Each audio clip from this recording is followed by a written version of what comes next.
I want this mark all the way back to Earth with time to spare. We never lost an American in space. We're sure as hell not going to lose one on my watch. Failure is not an option. 3 men were drifting in space, oxygen dropping, temperatures collapsing, and the only thing standing between them and death was a series of calculations no one had ever tested under real pressure. You've seen it play out in Apollo 13, but what if the story behind the film is just as intense? Because when Ron Howard set out to recreate the mission, he didn't just want accuracy, he demanded it. That meant pushing Tom Hanks and the cast into real zero-gravity conditions, real disorientation, and moments where control slipped just enough to feel unsettlingly real. And here's what most people missed. Some of that tension wasn't crafted in a script. It came from the experience itself, turning a story about survival into something far more authentic than anyone expected. They filmed in real zero-gravity, and nobody was ready for it. Every other space film before Apollo 13 had found a way around the weightlessness problem. Wires, camera tricks, post-production compositing. Hollywood had a toolkit for faking the absence of gravity, and most directors were happy to use it. Ron Howard was not most directors, and he decided from early in pre-production that his cast was going to experience the real thing, whether they wanted to or not. Howard negotiated access to the KC-135 Stratotanker, a NASA aircraft known throughout the astronaut community by the nickname the Vomit Comet, a name that tells you everything you need to know about what riding it does to the human body. The plane generates genuine zero gravity by flying steep parabolic arcs, diving the nose hard enough to create about 23 seconds of true weightlessness per run before gravity comes roaring back. 23 seconds per dive, hundreds of dives needed. That was the math Howard was working with. Tom Hanks, Kevin Bacon, and Bill Paxton spent 13 days filming aboard that aircraft, enduring more than 600 parabolic dives in total. The camera operators, most of whom had never experienced weightlessness before, fared considerably worse than the actors. What audiences registered as seamless floating was the result of weeks of physical punishment. And a detail that almost nobody mentions is that every single word of dialogue filmed in zero gravity had to be discarded entirely. The noise of the aircraft engines made every takeoff acoustically useless. The cast had to return and redub all of it in post-production, syncing their voices to footage of their floating bodies. The weightlessness, you see, was real. The voices you hear were added later. The realism came from a process that was equal parts cinema and aviation experiment, and a remarkable number of lost lunches along the way. By the time those sequences were complete, the cast had not just acted in zero gravity. They had adapted to it, controlled it, and repeated it enough times to make it look effortless. But that control came from repetition under strain, not convenience. And this is where things start to shift, because surviving zero gravity was only one part of the problem. What happened when the actors had to perform in spaces so tight, so controlled, that even breathing felt restricted? That's where the pressure really started to build. Tom Hanks became Jim Lovell. Tom Hanks had been a space enthusiast long before Apollo 13 came to him, but the intensity with which he prepared for this role went well beyond what any production required. He absorbed cockpit procedures, emergency checklists, mission transcripts, and astronaut training protocols with an obsessiveness that alarmed and impressed everyone around him in equal measure. Ron Howard later said, without any hint of exaggeration, that by the final weeks of filming, Hanks could have operated a command module simulator independently, and that wasn't flattery. The crew on set started calling him the accuracy police, and they meant it as both a compliment and a mild warning. If a technical detail in the script didn't match his research, he flagged it. If a prop looked wrong, he raised it.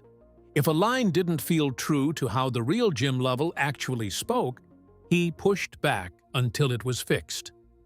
The real Lovell visited the set and came away genuinely stunned, telling interviewers afterward that Hanks had absorbed not just the facts of who he was, but the spirit of him, the specific texture of his calm, and his dry humor under pressure. For a man to watch another person perform his own life and feel that it captured something true is not a small thing, and Lovell's reaction was not a polite endorsement. It was recognition. What revealed the deepest layer of Hanks's commitment was something crew members noticed between takes, alone in his trailer. He would whisper switch sequences and emergency procedures to himself, not because a scene required it, not to warm up, but because the ritual had become the mechanism by which he stayed inside the character across long shooting days. He wasn't running lines. He was running a mission. That discipline, sustained over months of production, is what you feel in every quiet moment of his performance, the settled authority of a man who isn't pretending to know where every switch is. Ed Harris refused to break character. By the time filming settled into a rhythm, something unusual started happening with Tom Hanks. He wasn't just learning lines or hitting marks anymore. He was starting to think like the person he was playing. And that shift changed the entire energy of Apollo 13. Ed Harris was playing Gene Kranz, the White Team flight director who became the human center of mission control during the crisis. A man of terrifying precision and absolute refusal to accept defeat. Harris understood from the beginning that a performance like this could not afford a single moment of visible effort. The character needed to feel inhabited, not played, and he built his entire approach around one self-imposed rule that governed everything he did on set. Never let the camera catch you acting. He kept the headset on between takes. He stayed in character through lunch breaks and between setups. He demanded that the mission control consoles be wired to live data feeds so that his reactions to information on screen were genuine reactions, not performed ones. When he slammed his hand on the desk and delivered the line that became the film's defining moment, failure is not an option. The fury was not manufactured in that instant. It was the accumulated pressure of weeks of total immersion, finally finding a release. What makes this more interesting still is the historical truth underneath it. That line was never spoken by the real Gene Kranz during the actual mission. The writers created it from interviews with NASA veterans who described Kranz's philosophy, his language, and his refusal to entertain any outcome other than the crew coming home alive. When Kranz himself saw the finished film, his response was that the line captured something he genuinely felt in those days, even though he had never said it. Harris wasn't quoting a man. He was distilling one. The vest Harris wears throughout the film carries its own hidden history. The real Kranz's wife, Marta, had sewn his vests by hand before each major NASA mission, a private ritual between them. Howard wanted that detail preserved and consulted Marta Kranz directly. What Harris wears on screen was built from the same fabric patterns Marta had used in the 1960s. Harris treated the vest with visible deliberateness on set, putting it on only minutes before takes, because even the costume had a history worth honoring. The sound stages were frozen. The sets were suffocating. One of the most surprising things about Apollo 13 is that some of the most intense scenes weren't created with visual effects at all. They were created with temperature. What looks like carefully crafted breath effects, visible fog, and icy tension inside the spacecraft wasn't added later. It was real, happening in the middle of filming.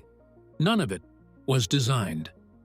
It was engineered physically, by turning the temperature of the sound stages down to approximately 38 degrees Fahrenheit and keeping it there for the duration of filming.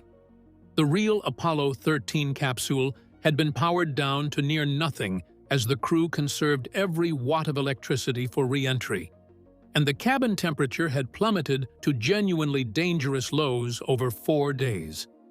Howard wanted that cold on screen as a physical reality, not an effect. And so he simply created it. By the third or fourth take of any scene on those stages, the actors were genuinely shivering in their flight suits. What Howard understood is that discomfort registers on camera in ways that cannot be replicated. An actor who is actually cold performs differently than an actor pretending to be cold. And audiences feel that difference even when they cannot name what they are responding to. The cold kept everyone alert, slightly uncomfortable, unable to fully settle, which is precisely the psychological state the scenes required. The lunar module set pushed this principle to its furthest point. Built to exact scale, meaning the functional dimensions of a vessel designed to keep 2 people alive, with almost no margin for anything beyond bare survival, it crammed Hanks, Paxton, and Bacon shoulder to shoulder under blazing stage lights with almost no airflow. The temperature inside rose rapidly during takes, and the actors emerged from long sequences drenched in sweat and fighting for breath. Bill Paxton confessed to claustrophobia, severe enough that he begged Howard for relief on multiple shooting days. Howard refused every time. The astronauts had no exit option, and neither would the cast. Some of the most raw, tense exchanges between the 3 men in those sequences were not born entirely from the written scene. They came from genuine frustration and the human irritability of being physically trapped together for hours. The set did not replicate the lunar module. It replicated what it felt like to be inside it. The casting was more chaotic than anyone has admitted. Jack Swigert story within Apollo 13 is one of the most dramatic in the history of spaceflight.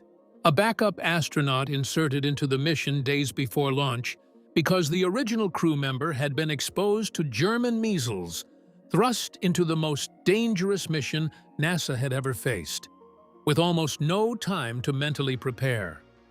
What most people don't know is that the casting of the actor who would play him went through its own version of that same last-minute chaos.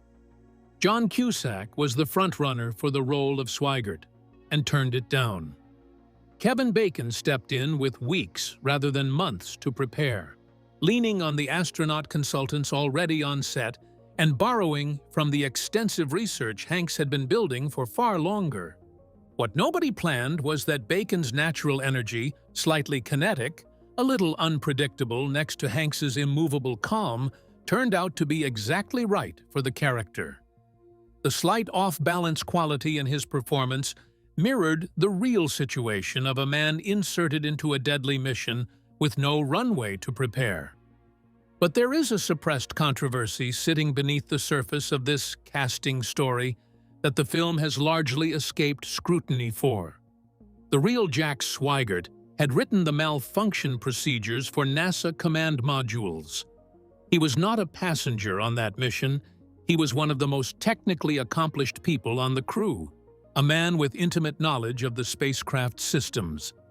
A journalist who had known Swigert personally published a piece in the Los Angeles Times after the film's release, calling the portrayal one-dimensional and unfair, noting that Swigert had died of cancer in 1982 and could not respond.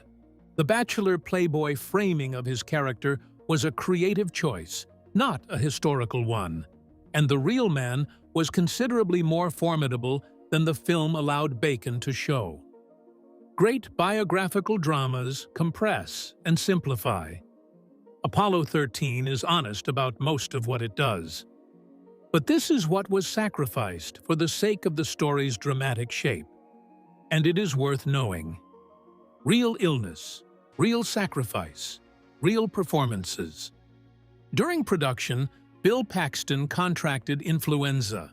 His fever climbed high enough that the team had genuine conversations about halting his scenes and waiting for him to recover. Paxton refused, showed up to set while legitimately sick, delivered his lines drenched in sweat and running on diminished energy, and committed to every scheduled shooting day without exception. Ron Howard watched what was happening and recognized something most directors would have tried to work around. The pallor on Paxton's face, the fragility around his eyes, the slightly hollowed quality of his presence. It was precisely the physical reality of Fred Hoyes, who developed a urinary tract infection during the actual Apollo 13 mission and whose health deteriorated throughout the 4-day ordeal. Howard made the decision to keep rolling, and what audiences experience as Paxton's most convincing moments of physical decline are not a performance choice. They are a man's body breaking down in real time, captured on film. Gary Sinise faced an entirely different kind of challenge. Ken Mattingly, the astronaut grounded before launch and replaced by Swigert, never made it to space on Apollo 13. He watched the mission unfold from the ground, and then, in the most consequential individual act of the entire crisis, worked around the clock in simulators to devise the power-up sequence that would restart the dying command module for re-entry.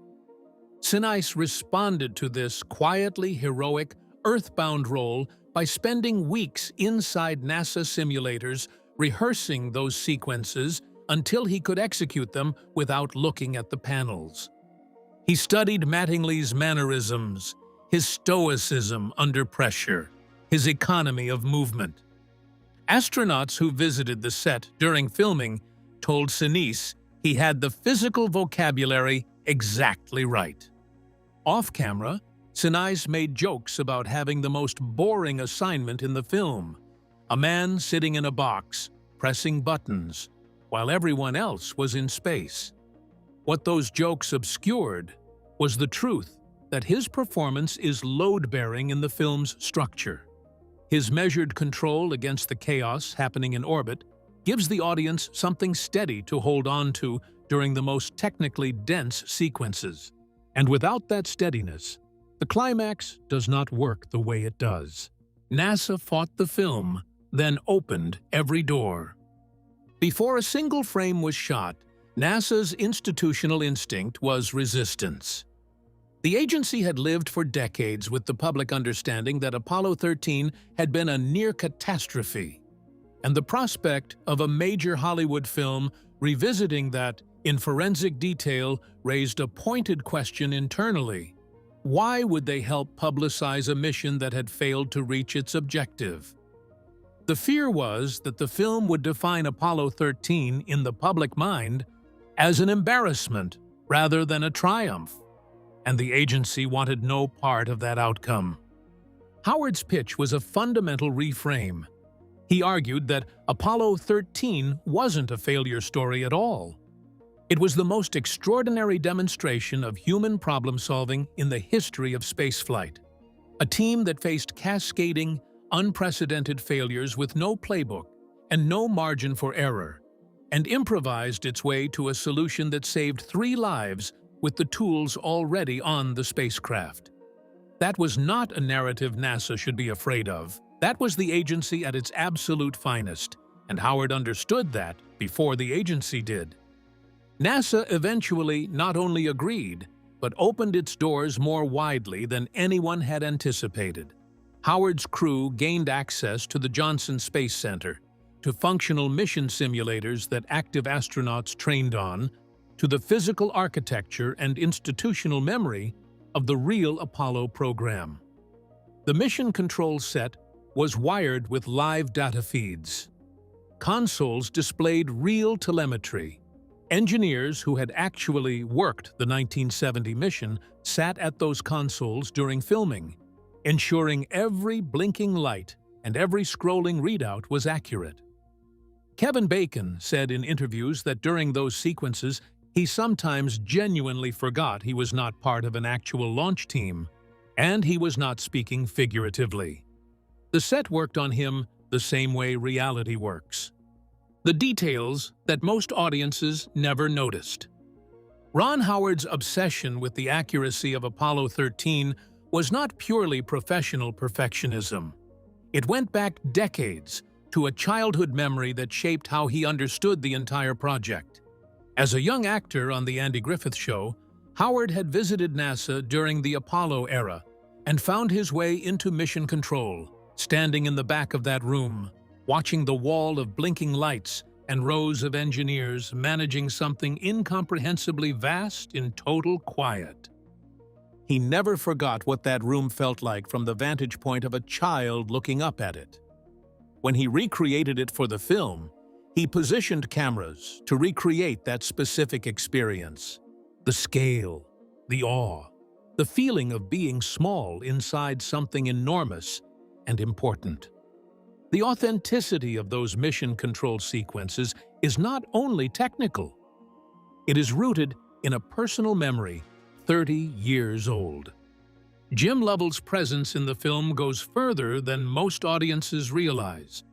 He appears on screen playing the Navy captain who greets the crew aboard the USS Iwo Jima after splashdown, the real man welcoming his own cinematic representation, played by Hanks, back to Earth. When Howard offered him the role, he suggested elevating the character to Admiral for dramatic effect. Lovell declined without hesitation. He had retired from the Navy as a captain, and a captain is what he would portray. He brought his own actual Navy captain's uniform from home, added the specific ribbons worn by the real commanding officer of the Iwo Jima during the recovery, and wore it on set. The uniform was not a costume. It was his, from his career, worn by the man who had lived every moment the film was depicting. The launch sequence achieved its stunning realism through a method most audiences would never detect, blending miniature effects work with archival NASA footage of an actual Saturn V launch. The effects team spent weeks calibrating smoke density, flame color, and cloud behavior in the model sequences to match the archival material so precisely that the cuts between them became invisible. NASA engineers who saw the finished film praised it as eerily accurate, not impressive for Hollywood, but genuinely accurate, full stop. Howard's standing instruction throughout was that audiences had to believe those actors were strapped to a real rocket. No model feel, no scale reduction. That level of finish required weeks of iteration to achieve, and it holds up. The line that almost didn't survive, and the scene that nearly didn't either. Every beep, every static burst, every clipped transmission in Apollo 13 was built from real material. The sound team acquired actual NASA audio recordings from the Apollo era and used them as the foundational layer for the film's entire soundscape, layering authentic radio interference, real frequency distortions, and the specific acoustic imperfections of deep space communication across every scene involving contact between the spacecraft and Earth. Howard's instruction was that the audio should make the audience feel like they were listening through a headset in mission control, feeling the fragility of a signal stretched across 200,000 miles of vacuum. Not a polished Hollywood transmission, scratchy, uneven, prone to cut out, because that is what it actually sounded like, and that quality carried emotional information that clean audio could never provide. For sequences depicting the spacecraft tumbling through space, Howard deployed rotating gimbal rigs, large hydraulic machines that physically spun the actors inside capsule replicas at speed, while cameras mounted to the rigs filmed them. Hanks vomited after multiple gimbal takes. Paxton came close to blacking out during one session. Medical personnel were present on the set during those days, and crew members kept buckets off camera as a standing precaution. When actors asked Howard for modifications to the intensity of the rigs, his response was consistent. The real astronauts had endured worse, and the physical truth of what the cast was experiencing would translate to the screen in ways no amount of acting could replicate. He was right. The shaking, the sweating, the momentary loss of spatial control in those sequences is not performance. It is genuine physiological stress. James Horner's score for the film earned an Academy Award nomination for Best Original Score, a fact that gets buried beneath the film's 9 total nominations and its wins for editing and sound. The score featured solos from vocalist Annie Lennox and trumpet player Tim Morrison and ran to nearly 78 minutes total. What made it exceptional was Horner's understanding of when to step back entirely, letting the crackling radio silence and the metallic sounds of the capsule carry a scene without any musical support. And then there is the line, "Houston, we have a problem." It almost didn't make the final cut. The real transmission from Lovell was past tense. "We've had a problem," and the writer's compressed version sparked debate during editing about whether it felt authentic or too polished. A test screening ended the argument. The audible reaction in the theater when the line landed told Howard everything. 5 words that contained an entire universe of catastrophe, readable by anyone instantly. The near-deleted line became one of the most quoted phrases in the English language. "The shockwave nobody planned for." When Apollo 13 opened in June 1995, NASA was in genuine institutional difficulty. Budget cuts had reduced the agency's scope significantly through the early 1990s. Public interest in space exploration had been declining for years, and the Apollo era felt to many people like something that belonged in a history book rather than a living national mission. The film arrived in that context and did something nobody had designed it to do. NASA visitor centers reported dramatically increased attendance in the months that followed. Enrollment in aerospace engineering programs rose measurably over the following years. Astronauts who came of age in the late 1990s have cited Apollo 13 specifically as a formative influence on their decision to pursue spaceflight. The agency that had initially feared the film would damage its legacy found instead that it had reignited exactly the fascination with human ingenuity and exploration it had been struggling to rebuild. One test screening produced a comment card that Howard referenced for years afterward. A 23-year-old audience member was furious about the film's climax, writing that the astronauts' survival was typical Hollywood, that in reality those men would never have survived, and that the happy ending was the kind of false comfort audiences should expect from a film dressing itself up as realism. The Apollo 13 astronauts had, of course, survived. The ending was not a concession to sentiment, it was the documented historical record. What Howard found so striking about the comment was what it revealed. The man had watched a true story and concluded that the true part was the fabrication, because reality had been too satisfying to accept as real. Hollywood's grammar of false peril had so thoroughly conditioned the audience member that he could not recognize the actual outcome of an actual event. The film rights to the story, it is worth noting, were sold before Jim Lovell's memoir was even complete.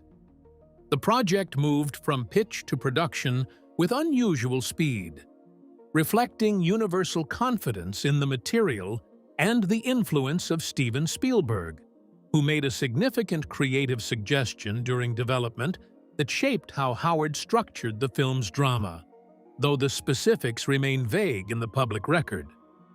Kathleen Quinlan's performance as Marilyn Lovell earned an Academy Award nomination for Best Supporting Actress, but this film's legacy has never received its proper due. She plays a woman with no agency in the crisis, existing in sustained dread, while the world watches and waits, communicating everything while doing almost nothing visible. And Marilyn Lovell herself told interviewers that watching the performance brought back what she had actually felt in her own mind during those 4 days. There is no higher compliment a biographical performance can receive than that. Jim Lovell preferred the movie's ending to what actually happened. The actual Apollo 13 splashdown was a quiet event. There was relief, enormous, bone-deep relief and exhaustion, and the profound absence of the catastrophe that had seemed certain for 4 days. What was not there was a speech or a narration or a carefully articulated reflection on what the mission had meant in the larger story of human exploration.